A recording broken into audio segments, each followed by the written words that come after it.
Students, whatever homework is given to you, you have to submit it on the very next day between 8 am to 1 pm to the given WhatsApp number, and it is compulsory to submit your homework as your attendance will be marked on the basis of your submission.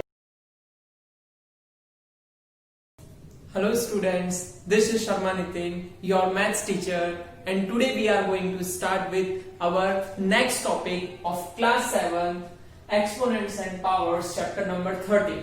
Okay, our next topic is laws of exponent. इसके laws हमें देखना है exponents के. Okay, so first law हमारा क्या है? Multiplying powers with the same base. Same base का multiplying power हम देखने वाले हैं, ठीक है? If a is a non-zero rational number and m and n are natural numbers, then a raised to the power m multiply a raised to the power n is equal to a raised to the power m plus n. Okay? हमने देखा था कि repeated multiplication को हम किस form में लिख सकते हैं? एक्सपोनेंशियल फॉर्म में हम उसको लिख सकते हैं. जैसे फॉर एन एग्जाम्पल, जैसे 7 मल्टीप्लाई 7 कितने टाइम्स है आपका? सपोज 5 टाइम्स है, जिसे आप किसमें लिख सकते हो? एक्सपोनेंशियल फॉर्म में, that is 7 raise to the power 5. Okay, where 7 is your base and 5 is your exponent. Clear? So our law is, हमारे लॉ के हिसाब से क्या है कि अगर बेसिस सेम हो, अगर बेस सेम है, देन पावर्स का एक्सपोनेंट्स का क्या हो जाता है? एडिशन हो जाता है. क्लियर? इसे समझने के लिए हम एक एग्जांपल करते हैं. Suppose that is 8 raise to the power 5 multiply 8 raise to the power 10. Base हमारे सेम होने चाहिए. Bases are always same, then 8 raise to the power, तब हम एक्सपोनेंट्स का क्या कर देते हैं? एडिशन कर देते हैं. That is 5 plus 10. Clear? And 5 plus 10 is 8 raise to the power 50. Clear? Bases यहां पे सेम होने चाहिए.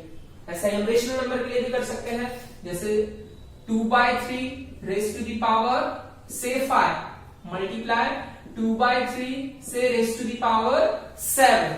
तो हम क्या कर सकते हैं? बेसिस दोनों के सेम है. 2/3 2/3, तो हम क्या करेंगे? उनका एक्सपोनेंट्स का एडिशन करेंगे. That is 2/3 raise to the power 5 plus 7. That is 2/3 raise to the power 7 plus 5 12. Clear? ये हमारा कौन सा लॉ था? Multiplying powers with the same base. Base क्या होनी चाहिए? सेम होनी चाहिए. देन एक्सपोनेंट्स का आप क्या कर सकते हो? एडिशन. क्लियर? अब ये वाला रूल है डिवाइड का, ये था मल्टीप्लीकेशन का. This one is for divide. Dividing powers with the same base. लेकिन नेक्स्ट कंडीशन जो है, दोनों में ही क्या होनी चाहिए? सेम बेस होना चाहिए. Clear? For any non-zero rational number a raised to the power m divided by a raised to the power n is equal to a raised to the power m minus n. m minus n powers का क्या करना है? Subtraction करना है. Where m and n belongs to whole number. m और n कहां से लिए हैं? whole number से. You know very well about whole numbers. Okay? इसे भी समझने के लिए हम एक एग्जांपल ले लेते हैं. Say 6 raised to the power 5 divided by 6 raised to the power 2.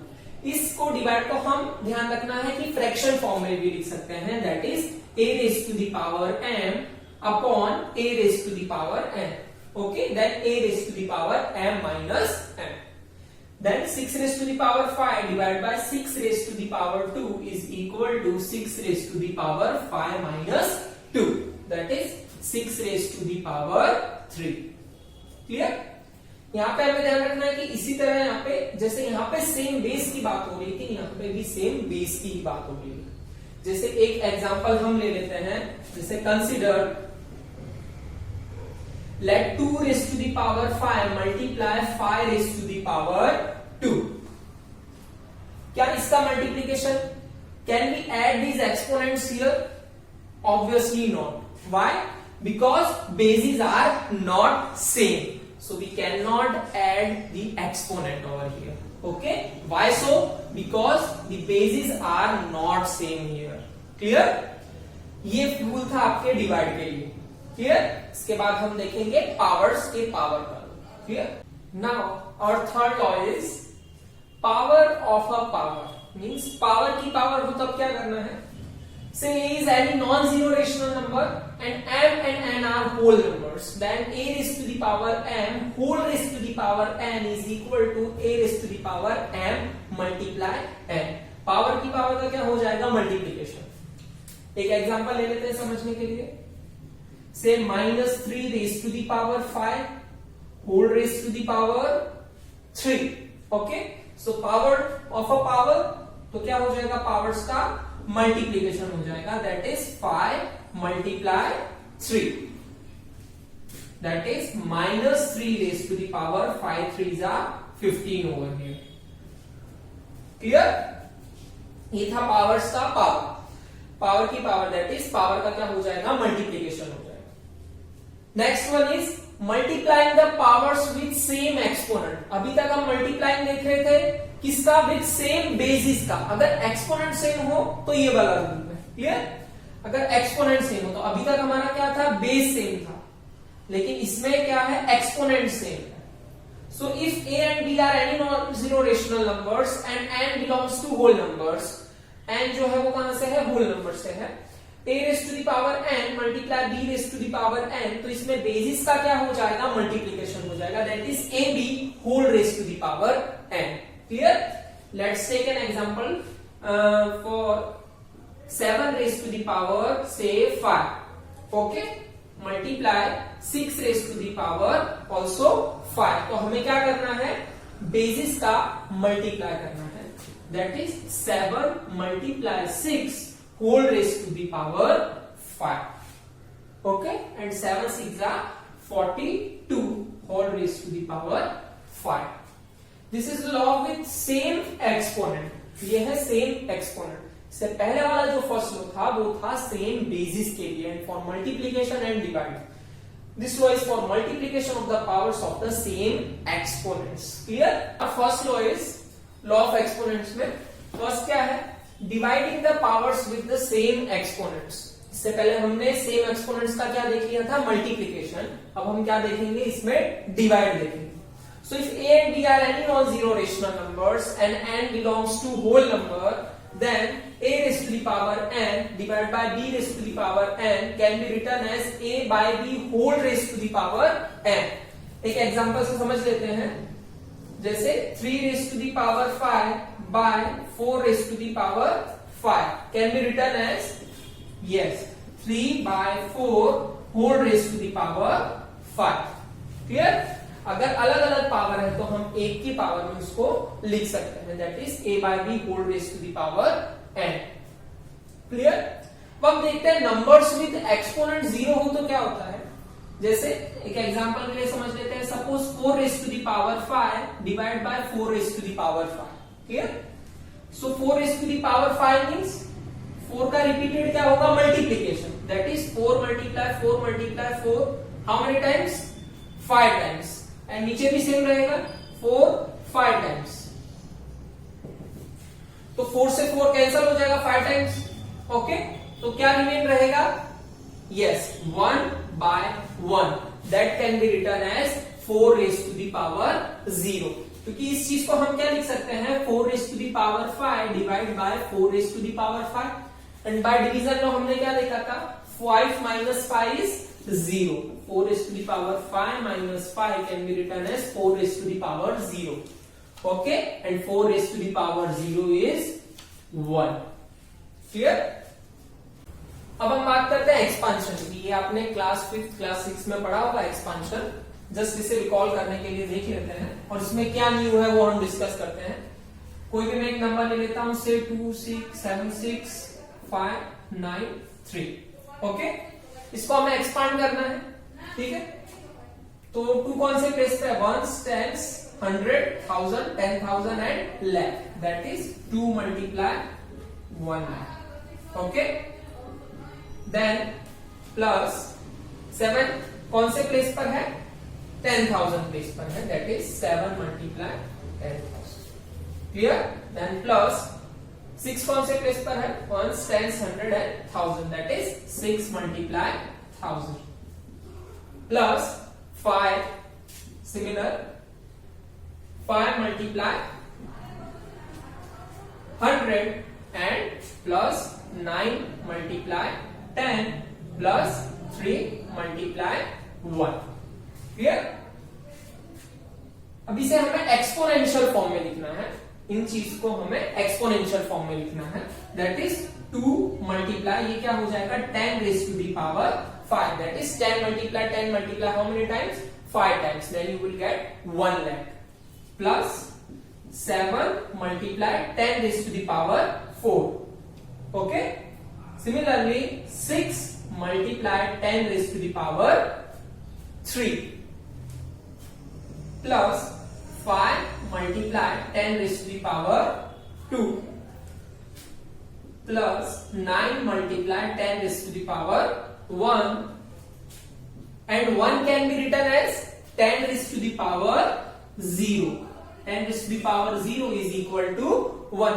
हमने देखा था कि if a is any non-zero rational number then a raised to the power 0 is equal to 1. So here 10 raised to the power 0 can be written as 1. So plus 3 multiply 10 raised to the power 0.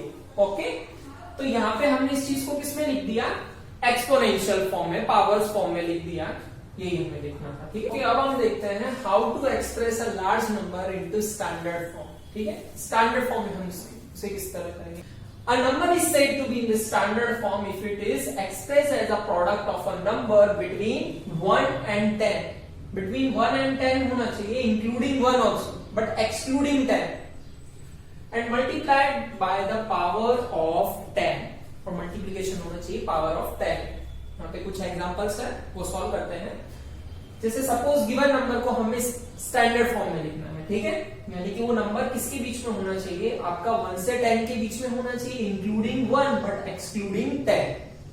और क्या होना चाहिए, powers के 10 के power के multiplication में होना चाहिए. ठीक है. तो हम यहाँ पे डेसिमल नहीं है तो हम यहाँ पे डेसिमल 0.0 करके इसे पुट कर सकते हैं. देन यहां से हमें प्लेस काउंट करना है 1 2 3 4 5 6 7 8 9 एंड 10. ये प्लेस भी काउंट करना है. तो ये क्या, ये जो डेसिमल पॉइंट है वो यहाँ पे आ जाएगा. That is 5.8 multiply 10 raise to the power 10 होगा. ठीक है. अगर हम यहां तक ही आते हैं, सपोज 9 प्लेस तक ही आते हैं ओनली जीरोस काउंट करके, दैट इज 1 2 3 4 5 6 7 8 9. तो ये क्या होगा 58 multiply 10 raise to the power 9 which is wrong. Why so? Because standard form में क्या नेसेसरी है, बिटवीन 1 एंड 10 होना चाहिए. 15 is not between 1 and 10. Clear. So this is 5.8 multiply 10 raise to the power 10 is your right answer. ये आपका standard form होगा. अब हम छोटे नंबर देखते हैं कि इसको हम किस तरह स्टैंडर्ड फॉर्म में चेंज करेंगे. यहाँ पे सिंपली आप डेसिमल करके 0 कर दो. देन प्लेस को काउंट करो 1 2 एंड 3. ये वाला प्लेस भी काउंट होगा तो डेसिमल आपका यहाँ पे आ जाएगा. दैट इज 5.734 एंड कितना काउंट किया आपने 1 2 and 3. That is 10 raise to the power 3. अगर आप यहां पे आके स्टॉप हो जाएंगे, दैट इज 1 2, तो आपका हो जाएगा 57.34 multiply 10 raise to the power 2. ये क्या होगा आपका रॉन्ग होगा, क्योंकि स्टैंडर्ड फॉर्म की नेसेसरी कंडीशन क्या है, क्या होना चाहिए, बिटवीन 1 एंड 10 होना चाहिए. ठीक है. इंक्लूडिंग 1. बट ये क्या हो जाता 57. Okay. So that is wrong. This one is right. Last example, तीनों एग्जांपल अलग अलग टाइप के थे. बहुत ही लार्ज नंबर का था. एक विदाउट डेसिमल मैंने लिया और यहाँ पे एक डेसिमल के साथ. यहाँ पे पहले से ही डेसिमल प्लेस है. काउंट करो पोजीशन को कि वो बिटवीन 1 एंड 10 आ जाए. Between 1 and 10. So 1 2 and 3.